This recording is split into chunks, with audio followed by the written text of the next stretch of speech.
이스라엘의 그 12지파가 여러 시대를 살죠.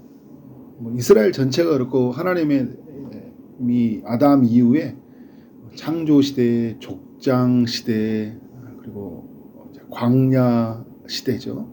광야에서 사는 시대, 또 가나안 정복 시대, 가나안 땅에 들어가서 땅을 정복하고 분배받는 시대, 그리고 사사들이 통치하는 사사시대, 다윗과 솔로몬 왕으로 세워져 있는 통일 왕국 시대, 그 이후에 남유다와 북이스라엘로 나눠진 분열 왕국 시대를 살았어요.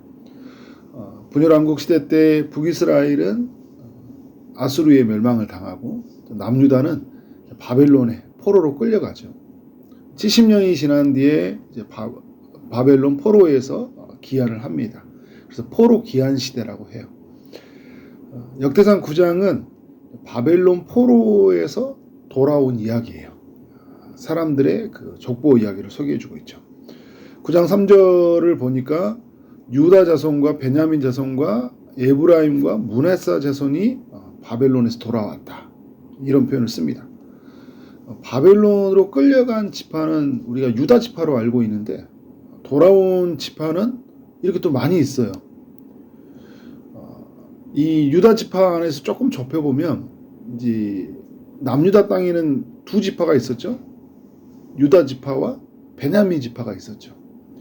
또 12지파는 아니지만 이제 레위 지파가 그 제사 역할을 하기 때문에 레위 지파도 안에 있는 거예요. 그런데 에브라임과 이제 므낫세 지파도 돌아왔다, 이런 표현을 쓰고 있습니다. 에브라임과 므낫세는 요셉 지파죠. 요셉 지파의 사람들이에요. 그 두 지파가 돌아왔다는 건 뭐냐면 북이스라엘의 지파 사람들도 돌아왔다는 거예요. 근데 북이스라엘 사람들이 멸망을 당했다고 했거든요.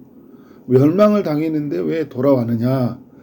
북이스라엘 안에서도 아주 소수의 사람들 중에는 하나님을 경외하고 하나님 중심적으로 살았던 사람들이 있었다는 것이죠.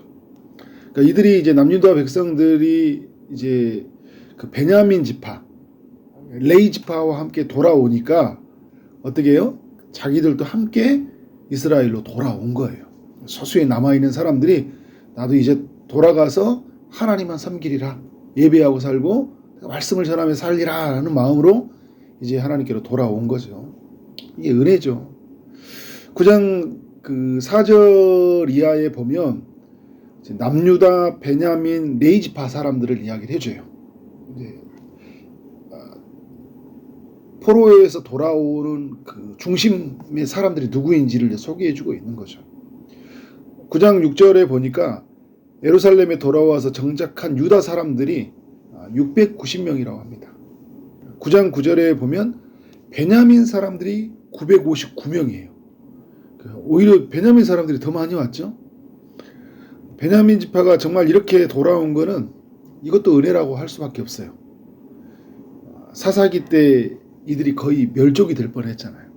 사사기 그 19장 이후에 보면 부록의 내용을 보면 이들이 큰 죄를 저지르거든요. 그때 아주 멸족이 될 뻔했는데 남겨두셨어요. 600명을 남겨두셔서 그들을 보존하게 하셨고, 그 베냐민 지파에서 사울이 왕이 되잖아요. 근데 여러분, 이 사울이 다윗을 쫓다가 이 사울 왕과의 몰락이 일어나잖아요. 사울도 죽고 그의 아들 요나단도 죽고, 그죠? 엄청난 큰 위기가 있었거든요. 그런데 이들이 어떻게 합니까? 이렇게 남아있어요. 남아있는 이유는 또 나중에 보면 남유다가 그 분열이 되려고 할 때 그들은 남유다 편에 서서, 그죠? 하나님 성전 중심, 예배 중심으로 그들이 서려고 하니까 하나님이 그들이 보호해 주시는, 그러니까 하나님의 일에 전적으로 참여하면서 또 하나님의 보호하심을 경험하는 이 에브라임이기도 해요. 그런데 저는 그 다른 북이스라엘의 10지파도 그렇고요. 지금 이 베냐민 지파도 느끼는 게 뭐냐면 마태복음 12장 20절이 생각이 나요. 하나님이 상한 갈대를 꺾지 아니한다 이야기하잖아요. 꺼져가는 심지를 끄지 아니한다. 사실은 이들은 상한 갈대였고 거의 꺼져가는 심지였거든. 근데 하나님이 어떻게 끄지 않는 거예요. 더 이상 꺾지 않는 거예요. 남겨두신 거죠.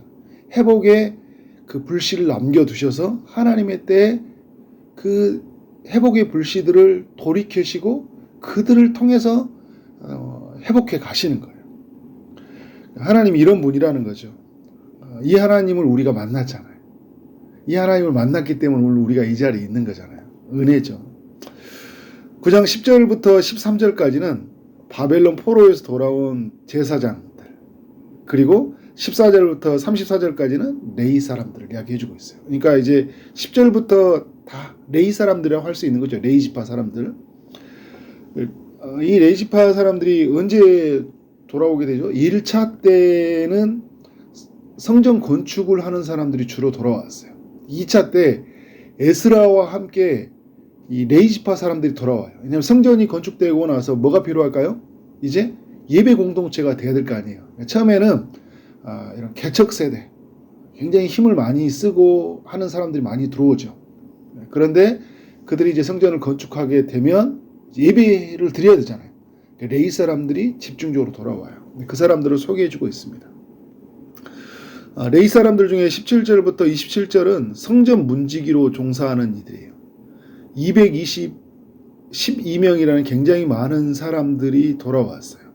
이들은 쌍을 이루면서 7일 주기로 교대를 해가면서 성전 안에 있는 4개의 문을 지키는 사역을 했거든요. 밤을 새우면서 일하는 사람들이었어요. 24시간 동안 문들을 지켜야 됩니다. 이 문만 지키는 게 아니라 성전의 방과 곳간들도 지켜야 돼요. 왜냐하면 거룩한 성전이 더럽혀지지 않도록 하는 것이 이들의 주된 사명이었기 때문이에요. 28절부터 34절들은 그 일반적인 업무들을 소개해주고 있는데요. 그러니까 레위는 성전 기구를 관리하고요. 성전 안에 있는 기구들이 있죠. 관리하고 제사에 필요한 곡물, 필요한 물품들을 관리하고 또 예배에 필요한 그 가자들이 있어요. 그런 진설병 같은 이런 가자들을 관리하고 제조하고 찬양대를 조직해서 운영해 가는 이런 일들을 레위 지파가 했죠. 어떻게 보면 여러분 매우 단순한 일이에요. 지겨운 일입니다. 굉장히 그래서 힘든 일이에요.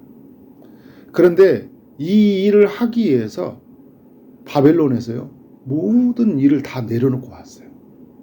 70년 동안 바벨론에 살면서 생활이 안정이 됐을 거 아니에요. 그곳에서 자녀도 교육하고 다 살만한 환경이 되었어요. 근데 이 일을 하기 위해서 1500km가 되는 거리를 왔고 자신이 살아왔던 모든 삶의 그 안정된 이야기를 다 안정된 그런 환경을 버려두고 하나님의 집에 봉사하기 위해서 내려왔어요. 모든 게 여러분 다 어수선하고 다 모든 게 어떻게 해요? 손에 안 잡히는 그런 일들이잖아요. 근데 이들이 하나님의 성전에 봉사합니다. 왜 이렇게 왔을까요? 이것이 그들에게 있는 부르심이기 때문에, 그리고 하나님의 집을 봉사하는 기쁨이 더 컸기 때문에, 자기의 생애를 따라 살아가는 기쁨보다 하나님의 집에 봉사하는 기쁨이 더 컸기 때문에 이 일을 하러 온 거예요. 밤을 새우고 24시간을 지켜도 자신을 부르신 하나님이 너무 큰 거예요. 은혜가. 자신을 써주신 하나님 은혜가 너무 큰 거예요. 이게 좋은 일이냐, 나쁜 일이냐, 힘든 일이냐, 덜 힘든 일이냐, 이게 중요하지 않아요. 주목받는 일이냐, 주목받지 않는 일이냐, 이게 중요하지 않아요. 하나님의 일에 부름받는 것이 너무 큰 기쁨이고 은혜인 거예요. 여러분, 하나님의 일은요, 화려한 게 아니에요. 멋있는 것이 아닙니다. 보이지 않는 일이고요. 단순한 일이 굉장히 많이 있습니다. 저도 제가 목사로 하다 보면 이게 설교 강단에 있는 것들 보면 막 어떨 때는 저 자리가 멋있게 보일 수도 있거든요. 제가 이렇게 앉아서 목사님들 뵐 때. 근데 제가 목사가 되고 담임 목사가 되다 보니까 뒤에서 보면 엄청 힘든 일들이 많아요. 다른 그 일들이 굉장히 많이 있습니다. 그런데 여러분 영광스러운 일이잖아요. 우리가 하나님의 일에 동참되어졌다는 거. 우리가 가정에서 일터에서 내가 하나님의 나라에 확장된 일꾼으로 부름받았다는 것. 그곳에서 내가 제사장으로 레위지파로 살아간다는 거 너무나 영광스러운 일이에요. 그걸 어떻게 생각해야 돼요? 나는 왜 일을 해야 되나? 막 이렇게 하는 게 아니라 이것을 기쁨으로 여기고 감사로 여기고 어떻게 날마다 하나님의 집에 봉사하는 그런 우리의 삶이 돼야 되겠죠. 기쁨으로 봉사하는 우리의 삶이 돼야 된다. 바벨론에서 돌아온 사람들이 그 하나님의 일에 이렇게 적극적으로 전적으로 참여했던 것처럼 우리가 하나님께로 돌아간 자들이잖아요. 우리는 어떻게 살아가야 돼요? 하나님의 일에 전적으로 참여하며 살아가야 된다. 우리 초지동산교회 어제 2주년 기념 예배를 드렸거든요. 이제 3년째가 되었습니다. 우리 교회가 어떤 이야기를 남겨야 될까?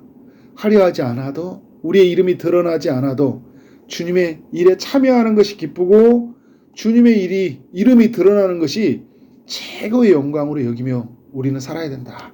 우리 교회가 이렇게 살고 또 여러분 함께 기도하는 여러분들이 여러분이 섬기는 교회에서 또 모든 삶의 영역에서 이렇게 살아가는 삶이 되어지기를 주님의 이름으로 축원합니다. 아멘. 기도하도록 하겠습니다. 하나님 아버지, 오늘도 우리 모두에게 역대상 9장을 통하여 말씀하여 주시니 감사합니다. 상한 갈대를 꺾지 아니하며 꺼져가는 심지를 끄지 아니하시는 그 하나님을 만나게 하시니 감사합니다. 우리가 하나님께로 돌아간 자들이고 예수 안에서 온전히 회복된 자들인 줄 믿습니다. 이제 하나님, 우리의 삶이 주를 위해서 살게 하여 주옵소서. 우리에게 맡겨진 일이 화려하지 않아도, 우리의 이름이 드러나지 않아도 주님의 일에 참여하는 것이 우리의 최고의 기쁨이고 주님의 이름이 드러나는 것이 최고의 영광으로 여기며 살아가는 우리의 삶이 되도록 인도하여 주옵소서. 주여, 우리를 통해 하나님의 나라가 더욱 확장되어 나갈 수 있도록 인도하여 주옵소서. 육체 아픔 중에 있는 이들이 있습니다. 주님이 찾아가셔서 치료의 광선을 비춰주시고 고쳐 주옵소서. 사람은 할 수 없지만 우리 하나님이 능히 행하여 주실 줄 믿습니다. 취업을 준비하는 이들, 결혼을 준비하는 이들, 임신을 준비하는 이들에게 하나님께서 은혜를 베풀어 주옵소서. 오늘 하루 만나는 사람들 그 모든 이들에게 주의 사랑이 흘러가게 하여 주시고 주어진 일 최선을 다해 일하게 하심으로 말미암아 우리 하나님께 영광이 우리 모두에게는 큰 기쁨이 되는 하루 되게 하여 주옵소서. 예수 그리스도 이름으로 기도를 쌓옵나이다. 아멘.